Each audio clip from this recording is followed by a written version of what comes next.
بسم اللہ الرحمن الرحیم۔ ناظرین، 10 بار حج کر لو، 10 مسجدیں بنا لو، لیکن ایک بات یاد رکھنا، اگر ماں باپ راضی نہیں ہے تو اللہ بھی راضی نہیں ہے۔ پہلے شرم کی وجہ سے پردہ کیا جاتا تھا اور اب پردہ کرتے ہوئے شرم آتی ہے۔ تاریخ گواہ ہے، پٹا ہوا نوٹ اور گٹھیا پوسٹ دونوں چل جاتی ہے، بشرطے کہ وہ کسی لڑکی یا عورت کی ہو۔ غریبی لڑتی رہی ٹھنڈی ہواؤں سے، امیروں نے کہا واقعہ موسم ہے۔ مسجد میں رہ کر اپنی جوتیوں کی فکر میں رہنے سے گلیوں میں آوارہ پھرتے ہوئے خدا کو یاد کرنا بہتر ہے۔ کر لے توبہ، ابھی وقت ہے، پھر نہ کہ نا حساب سخت ہے۔ اصل وفا تو پیٹھ پیچھے ہوتی ہے، ورنہ سامنے تو کتا بھی دم ہلاتا ہے۔ توبہ قبول ہونے کی نشانی یہ ہے کہ اس کے بعد انسان کا دل گناہ سے ہٹ جاتا ہے۔ دعا کرتے رہا کرو، اور دعا ایسی عبادت ہے جو اللہ سے سب کچھ منوا لیتی ہے۔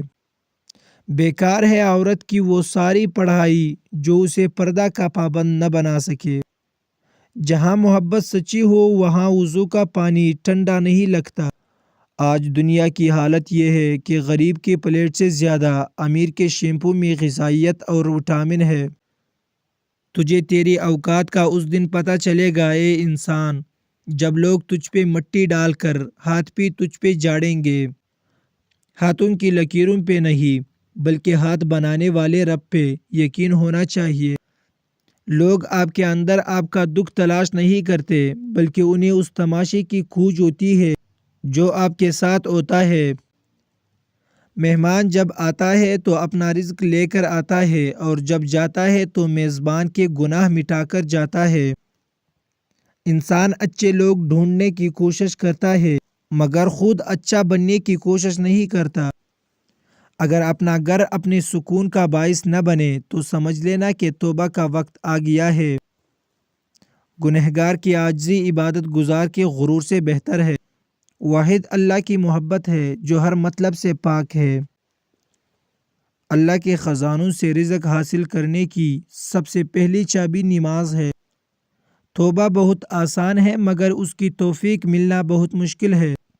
یاد کا نام زندگی ہے اور بول جانے کا نام موت ہے۔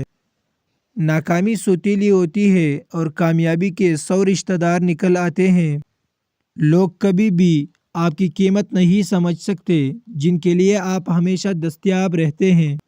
کوئی سخت دل کے ساتھ پیدا نہیں ہوتا، دنیا والے نرمی چھین لیتے ہیں۔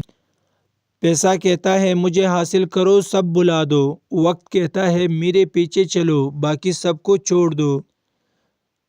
مستقبل کہتا ہے میرے لیے کوشش کرو، باقی سب بلا دو۔ اللہ صرف اتنا کہتا ہے مجھے یاد کرو، سب کچھ تیرے قدموں میں ڈال دوں گا۔ لوگ کہتے ہیں کسی ایک کے چلے جانے سے زندگی نہیں رک جاتی، لیکن یہ کوئی نہیں جانتا کہ لاکھوں کے مل جانے سے بھی اس ایک کی کمی پوری نہیں ہوتی۔ جن باتوں پر جھگڑا کر کے لوگ منو مٹی تلے سو جاتے ہیں، انہی باتوں پر ہلکی سی مٹی ڈال کر دنیا میں پرسکون زندگی گزاری جا سکتی ہے۔ اگر عبادت نہیں کر سکتے ہو تو گناہ بھی نہ کرو۔ سب مر کر قبروں میں جاتے ہیں، لیکن اچھا انسان مر کر لوگوں کے دلوں میں چلا جاتا ہے، اور لوگ یادوں کے ذریعے اسے زندہ رکھتے ہیں۔ جو تمہیں بن مانگے عطا کرتا ہے، وہ تمہاری دعائیں کیسے رد کر سکتا ہے؟ کسی بزرگ نے بولا، جو شخص صبح کے وقت آسمان کے تارے دیکھے گا، اس کی قسمت کا تارا ہمیشہ چمکتا رہے گا۔ لوگوں سے یاد کرنے کا شکوہ مت کرو، کیونکہ جو انسان اپنے رب کو بول سکتا ہے وہ سب کو بول سکتا ہے۔ بولو اگر میں جھوٹ تو مر جائے گا ضمیر، کہہ دو اگر میں سچ تو مجھے مار دیں گے لوگ۔ زندگی بہت مختصر ہے، کسی کے ساتھ نفرت کر کے اپنا وقت ضائع مت کرے۔ پھر میں وہ کرتا گیا جو رب چاہتا ہے، پھر ہوتا وہ گیا جو میں چاہتا ہوں۔ وہ شخص اپنے آپ پر بڑا ظلم کرتا ہے جو پوری دن اور رات میں ایک بار بھی استغفار نہیں پڑھتا۔ منافق لوگوں سے سنبھل کر رہے، یہ پہلے آپ سے رو رو کر دکھ پوچھیں گے، پھر ہنس ہنس کر لوگوں کو بتائیں گے۔ جب حق پر رہتے ہوئے تمہاری مخالفت حد سے بڑھنے لگے تو سمجھ لو اللہ تمہیں کوئی مقام دینے والا ہے۔ اچھی باتیں پڑھنے کی عادت ہو تو اچھی باتیں کرنے کی عادت خود بخود بن جاتی ہے۔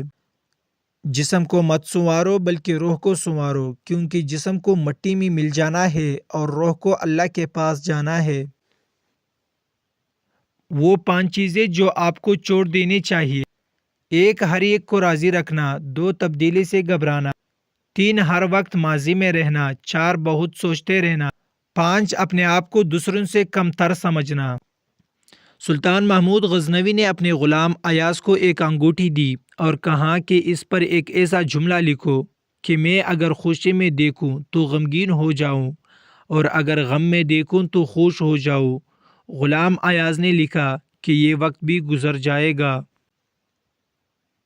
اللہ کو وہ لوگ پسند ہے جو دنیا والوں سے نہیں اللہ سے مانگتے ہیں۔ تعلیم کا پتہ تو اچھے اخلاق سے چلتا ہے، ڈگریاں تو رشوت سے بھی مل جاتی ہے۔ جملہ بہت چھوٹا ہے لیکن اس کی طاقت بہت زیادہ ہے۔ اللہ کی طرف سے آ جا اس سے پہلے کہ اللہ تمہیں اپنی طرف بلا لے۔ چور نے چینی کی بوری چرائی اور حادثاتی طور پر کنویں میں گر گیا۔ لاش نکالی گئی تو کنویں کا پانی میٹھا تھا، ساتھ ہی قبر پر چڑھاوے چڑھنے لگے اور کنویں کا پانی شفا بخش قرار پایا۔ اللہ آہستہ آہستہ تمام دنیاوی سہاروں کو آپ سے الگ کرتا ہے، اس لیے نہیں کہ آپ بے سہارا ہو جائے بلکہ اس لیے کہ آپ کو رب کا سہارا ہو صاف اور نمایاں نظر آنے لگے۔ جنید بغدادی رحمۃ اللہ علیہ سے پوچھا گیا، کیا کوئی مرد کسی غیر محرم لڑکی کو پڑھا سکتا ہے؟ فرمایا، اگر پڑھانے والا بایزید بسطامی رحمۃ اللہ علیہ ہو اور پڑھنے والی رابعہ بصری رحمۃ اللہ علیہ ہو، جس جگہ پڑھایا جا رہا ہو وہ بیت اللہ شریف ہو اور جو کچھ پڑھایا جا رہا ہو وہ کلام اللہ شریف ہو، پھر بھی اجازت نہیں ہے۔